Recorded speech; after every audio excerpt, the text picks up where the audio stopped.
Welcome back everyone to my Let's Play of Final Fantasy III for the Nintendo Famicom. Last episode, Fang, Tupelo, Tangeweenie, and Baby Moo were caught in this trap.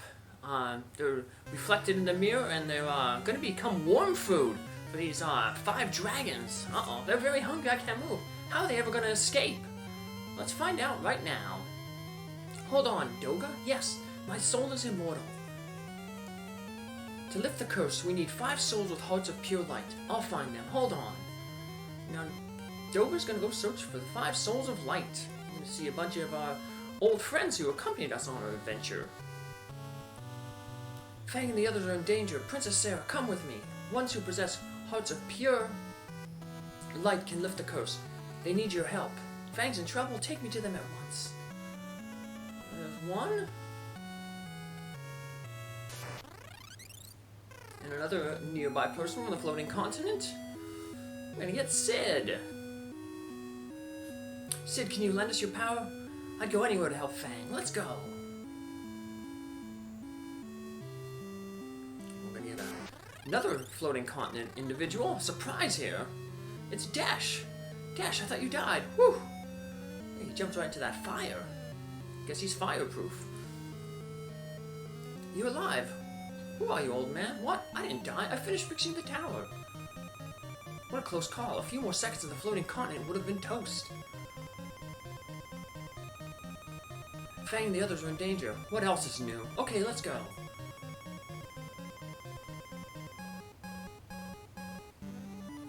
Now, 2 more people from the world. The main world. Prince Alice, lend us your power. Fang's in trouble. I'll help.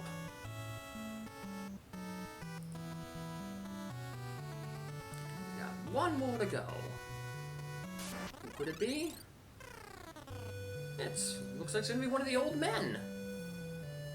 We met way back in there in Imor, who helped us get the shoes that we needed to cross the bog to get to Golder's manor.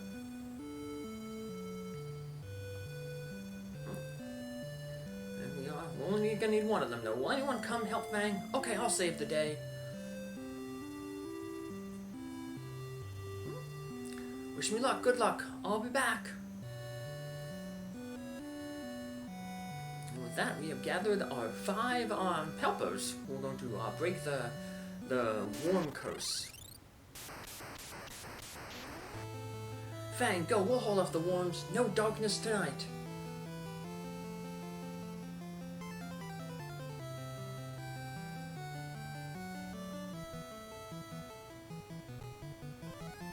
We are free to move again. Thanks everyone, let's go.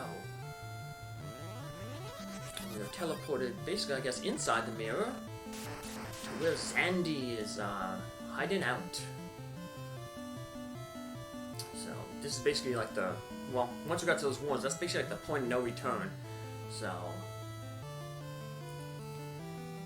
you've done well to reach me, but it's too late. The darkness draws ever so near. Haha, die. We have to fight Xande, the apprentice of Noah, who turned evil because he didn't like his gift of mortality. So, Xande usually wastes a turn casting like a Libra spell, which is like the peep spell, like how the Scholar does, that special ability. We're just going to go all out, haste our 2 ninjas, and then after that we're going to have Tangeweenie and Baby Moo cast a Bahamut. Xande hits really hard. He uses a hit-all meteor attack. It does a lot of damage. So we're just basically going to go full offense on him so that he doesn't get many turns to use that spell. Because pretty much 2 turns of that, he'd probably take us out. So yeah, you'll get to see just how powerful Meteor is. But luckily, we're powerful too and can take him out pretty within those 2 turns. 2 or 3 turns if needed, so. Here comes the Meteor, the most powerful spell in the next game, Final Fantasy IV. Future games will become Ultima, but we took out Xande. And it's okay that we're at low hit points. Oh, it's futile, the cloud of darkness is already here, and will engulf everything. Because after we defeat Xande, we're going to have to fight the cloud of darkness, and it's a scripted battle that we can't win. We'll see that even in the bonus episode I have fully equipped Onion Knights. We are the Cloud of Darkness. We have come to return the world to the void, to nothing. Light, darkness, everything will become the void. But first, we will purge you, light beings. Now die. The void, that's the big thing in Final Fantasy V. Another thing about another game with jobs. So here's the Cloud of Darkness. We cannot defeat the Cloud of Darkness. We do get a preview of what the Cloud of Darkness is going to be like, though, because the Cloud of Darkness will be the final boss in the game. There will be a time when we'll be able to effectively fight the Cloud of Darkness. And when we do, the Cloud of Darkness is basically going to do what it did right there. Just hit everybody with that particle beam attack. So yeah, it'd be pretty difficult. But yeah, you basically have to lose that battle, so don't bother healing yourself up. We were going to get a full heal after this, though, so we'll also get back all our spell charges, too, so that's really, really nice. And here's our 5 friends. Fang, don't die, stay alive, hold on. Don't go. Fang, Tupelo, Tangeweenie, Baby Moo. It's Doga and Une. We hand our souls to you, rise, light warriors. And they share their souls with you as you are resurrected. This kind of will play out like in Final Fantasy IV, if something similar like this happens, where your party gets knocked out, but their friends kind of arrive to revive them. Thanks, Doga and Une. For what? You're not done yet. Xande is weakened this world's light, and darkness has taken over. He brought forth the darkness, such power. Our souls will soon join the Great Soul. We must go. We've done all we could. We must bring balance back to light and dark. Now go. To the Dark World. The 2 souls have vanished. Luckily, the Dark World isn't big like our world. It's basically just a collection of 7 rooms. To the Dark World. Okay, let's go. Promise that you'll come back safe. You both face so much, huh? I'll be rooting for you. Well, I'll be rooting for you. Good luck. It's up to you now. We're counting on you. Actually, it's 11 rooms. There's there's 4 little crystal rooms. So, just like our world, the light world, the dark world is going to have 4 crystals in it. We're going to have to get their power. So we'll walk to the center room here, and this center room leads to 5 other rooms. The room straight to the center will take us to where the Cloud of Darkness is. You can't defeat the Cloud of Darkness until you get the help from the 4 dark crystals. So we're going to have to go to the 4 corners of this center room and meet with the crystals there, this world's crystals, and fight a boss. So, and that spoiler will free one of the Dark Warriors. It's only with the power of the Light and the Dark Warriors combined that we'll be able to actually defeat the Cloud of Darkness. So we gotta get some help here. So I'm gonna start off in the northeast and then make my way around clockwise. I start in the northeast because I think it has the toughest boss. Now all these rooms, there's like a little kind of a maze, and each of the rooms is going to have a chest in it, and the chest will be contain a ribbon, and will be guarded by a Xande clone, which basically is like Xande, but basically has a little less than half of Xande's hit points. But it's the same thing though, basically casts Meteor, Libras you. Its Meteor doesn't hit as hard, but it's still pretty powerful.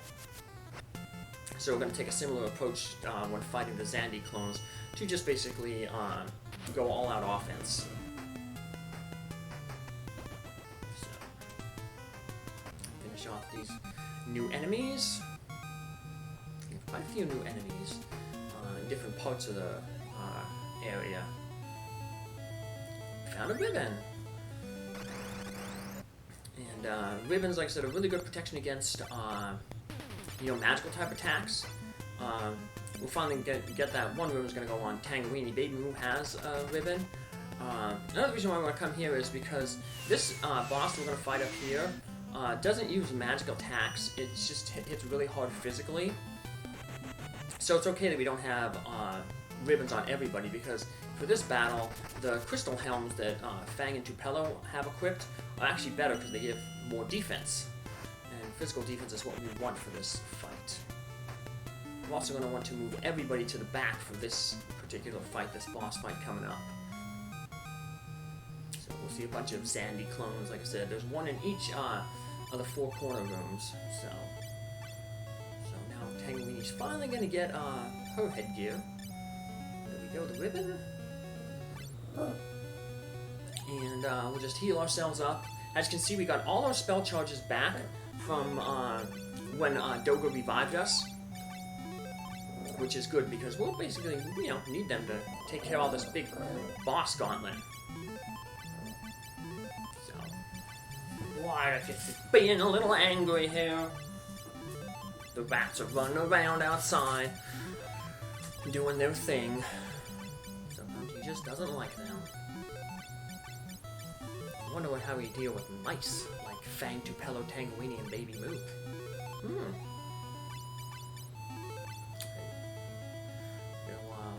Unfortunately, weren't any mice available for adoption at the mouse rescue. We had some rats, though. That's what I got. Bub and Bob! So, they are not really running around. So there's a shortcut there. I didn't take it the first. If you just wanted to skip that ribbon, you could. Take the shortcut, get closer to the boss. Because there's going to be, there's 4 ribbons, you already have 1. So you can actually skip one of the ribbons. But like I said, I'm doing 100%, so I'm getting all the treasure chests. So, I took the long way around, because if you took that shortcut, you'd actually end up having to do more walking to get to where the ribbon was. You'd have to do like a little bit of a loop, so. The last new enemy in this area, the northeast corner, is the Shadow Master. And, yeah, there's the Shadow Master, the cages, and there's Oceanus monsters, the sea serpent monsters, Yagamos, I think they're called. They are all in the center area and in the northeast and northwest area. In the southeast and the southwest have a different type of monster things. And then straight ahead to where the Cloud of Darkness is, there's one room before the final boss room, and that's the only place we can meet another monster. So. Take another shortcut here, and we got the Dark Fire Crystal. We're gonna make sure everyone is healed up, and we're gonna pull Fang and Tupelo back to the back row. That way they have, a better chance of avoiding attacks. Because basically it cuts the accuracy of the attacker in half. So we'll be more likely to dodge hits from this boss. The shurikens that we're going to throw, they're, like I said, one-time use weapons, but they're not affected by the row, so they'll still do full damage from the back row. So, we're not going to hurt ourselves by moving into the back row. Darkness will consume everything. Die, light beings. We have the 2-headed dragon. So, we're going to throw the shurikens. When you shuriken, you don't have to worry about haste, because, you're just throwing the shurikens. Instead, our first turn, we're going to try to have the buffs that we're going to use for our characters are going to be the protect spells, to try to minimize the damage when the 2-headed dragon does hit, because the 2-headed dragon hits really, really hard. If you're in the front row, it's probably going to take you out in, like, 1 hit. Even with the protect spell up, it can hurt you bad. So yeah, almost a little over 3,000 damage there to Tupelo. So now shurikens are one-time use only, so after you use them, you're gonna have to go into your item menu and re-equip them. So because we have limited shurikens, we're not going to use shurikens on all the bosses. Basically, this is the toughest boss, so we definitely want to use the shurikens on it.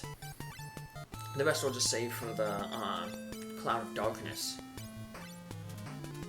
So, and we're gonna keep track of the the characters' hit points, or the enemy's hit points. So, well, unfortunately, Tangeweenie got knocked out and won't be able to heal Tupelo up to full. Remember, Kiraja heals everyone up to full. But at least Tupelo got some more protect on himself. So the two-headed dragon has about 9,000 hit points left, so probably about like 2 more summons of Bahamut. We ain't gonna waste any more shurikens.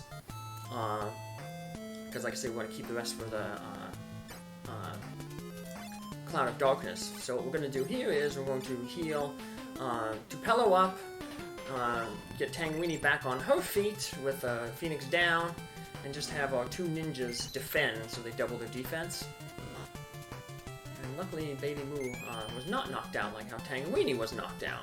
So now Fang and Tupelo just guard, and hopefully we can take off these final like 9,000 hit points with 2 castings of Bahamut. As long as we go before the two-headed dragon goes, or it attacks either Tangeweenie or Baby Moo, we will take the dragon out. So, and we got lucky there. We both, our 2 offensive casters went before the two-headed dragon, and we finished the two-headed dragon off with 2 castings of the King of Dragons. Alright. So once we defeat the Guardian, we can pull up our characters back to the front row, Fang and Tupelo, heal ourselves up. We'll save some time with the charges, just using the Cure 4s, the Curajas.